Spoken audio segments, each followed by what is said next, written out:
In his first 5 games as Hearts coach, the festive 5-goal demolition of Falkirk couldn't have come at a better time for Graham Rix. It sets up the Tynecastle team nicely for tomorrow's vital visit of leaders Celtic. Rix made 2 changes to the team beaten at Ibrox. Striker Roman Bednar was out again and replaced by teenager Callum Elliott. Left-back Takis Fisas returned after paternity duties to depose Jamie McAllister. Midfielder Stephen O'Donnell was back in for Falkirk, although not for the full duration. Pedro Moutinho dropped out. That was the only switch from the team which lost at home to Kilmarnock. Stuart Dougal, criticised afterwards by Falkirk manager John Hughes, was the referee.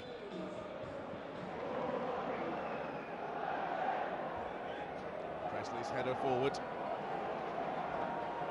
Hartley comes away with the ball. Elliott calling for it through the middle. And he got a touch, and eventually it was Glennon who pushed that one behind. Elliott made the run. We'll give him the benefit of the doubt and say that he meant it, but the last touch appeared to come from the Hearts striker, and in the end a good save by Glennon to keep the scoreline blank. Mill gets it away. Scally. O'Donnell feeds it through, gets it back from Gow. Now Latapi. Knocked by Alan Gow out wide for McPherson. That's to the back post. Fisas makes a mistake, and it could have been costly as Duffy pounced. But the ball goes behind for a corner. That was a mistake by Takis Fisas, which set up the opportunity for Duffy. But the shot was blocked. Scally. Presley tidies up, and the follow through by O'Donnell did not meet with the approval of Stuart Dougal. Yellow card picked up by Latapi. Good challenge by Julian Brellier, but here's O'Donnell, blocked by Nielsen, keeps the ball in play. Robbie Nielsen coming forward now, looking to see what options are open to him. Hearts again, Skatchel. Just with a touch.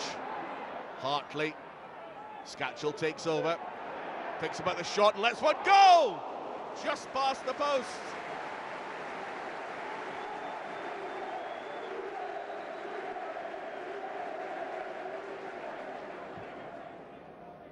Hearts keeper plays that one long downfield. Ireland's onto it. Skatchel picks up the header there. Fisas in the overlap. Plenty bodies inside that Falkirk area. Fisas delivers across the 18-yard line. Skatchel, this is dangerous. Gets the shot in, but it's blocked. The ball's gone clear. Hartley! Paul Hartley puts Hearts into the lead. 20 minutes on the clock. Skatchel's shot was blocked, but the ball wasn't cleared out of the danger area. And when it fell to Paul Hartley, he very quickly and coolly judged the situation and put the ball into the back of the net. Midway through the first half, Hearts leading by 1-0. Elliott taken out by O'Donnell. He's been booked already, and he's off. Stephen O'Donnell lost 22.5 minutes of the game. He was booked after 8 minutes. And now he is off the park. Falkirk are down to 10 men. Hearts lead by 1-0. It's not looking like a very happy Boxing Day for the visitors at Tynecastle.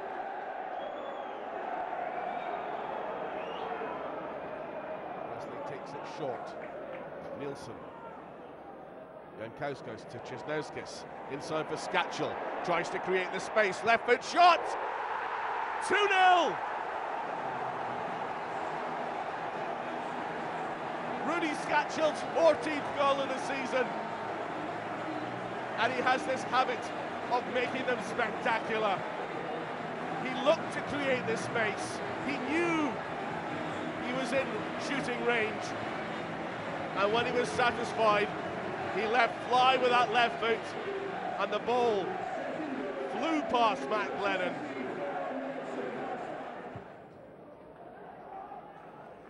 Nielsen, Latterby. Brellier with a challenge.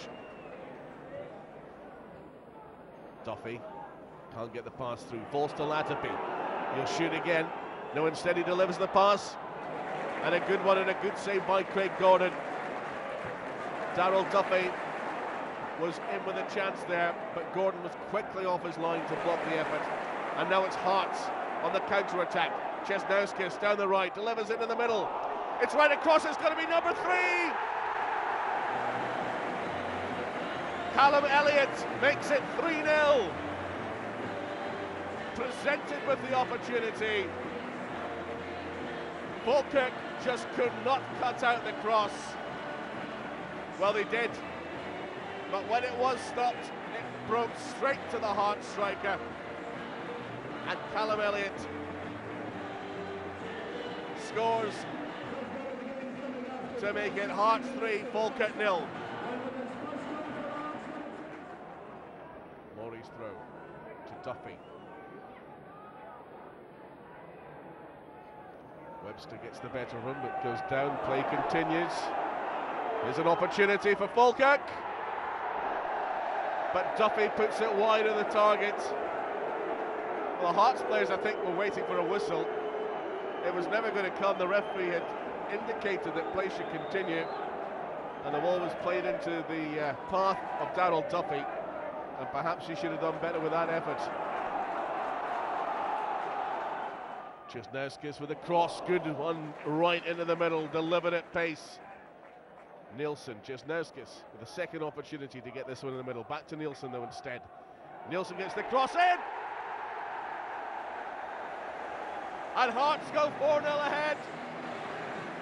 Well, that's what Hearts have been waiting for. Things hadn't been going the way they were looking to in the second half. Falkirk had reorganised. But it's Michael Pospisil, who came on as the substitute just a few minutes ago, gets the goal. Into the middle, headed away by Scally. Falls for McFarlane, nods it out to Chesnauskis. Good play by Chesnauskis, drives it in low! Well, a good save in the end by Matt Glennon. Pospisil got on the end of that Chesnauskis effort and was pushing it into the corner, but the goalkeeper managed to scramble it behind for a corner kick.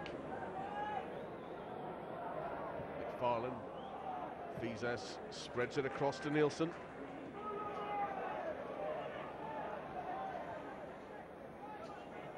Chesnauskis comes inside, looks at the return, doesn't get it from Elliott, although Elliott wins back possession for Hearts.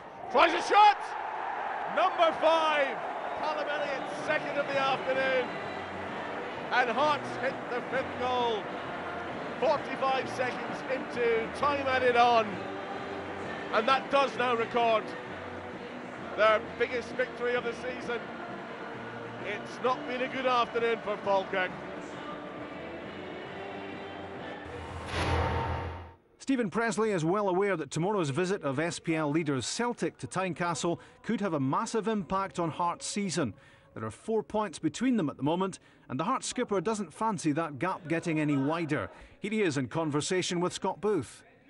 I think from our own point of view, it's been a very successful season thus far. I think if you'd said this on July the 28th, that we'd have the opportunity to close the gap on the top of the table team to 1 point come the 1st of January, I'm sure we'd have taken it with 2 hands. But you know, it's been slightly turbulent with the departure of George Burley. But you know, we're confident we can go in from there, and we're confident we can sustain a challenge.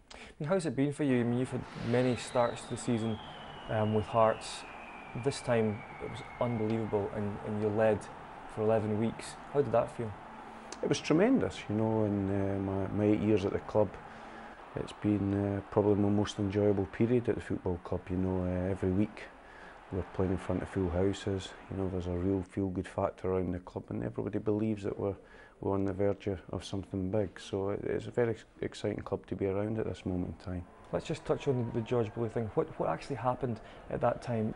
Well, I was informed on the Saturday morning prior to the Dunfermline game that George had left the club, and myself, like probably the entire squad, was devastated by the news, because George had formed a great relationship with the players. He was extremely popular with the players, and we had the utmost respect from him as a manager, you know, and we were bitterly disappointed to see him leave the football club. But as I said at the time, as players and employees of Heart Midlothian Football Club, we have to go on and we have to continue trying to get results for the football club. And it was important that we didn't throw away all the hard work that had gone into the first 3 or 4 months of the season. And you know, I think full credit has to go to all the squad, because in difficult circumstances, I think we've managed to stay in touch with Celtic. So was it inevitable, really, to have some sort of slump just after George Bully left the club?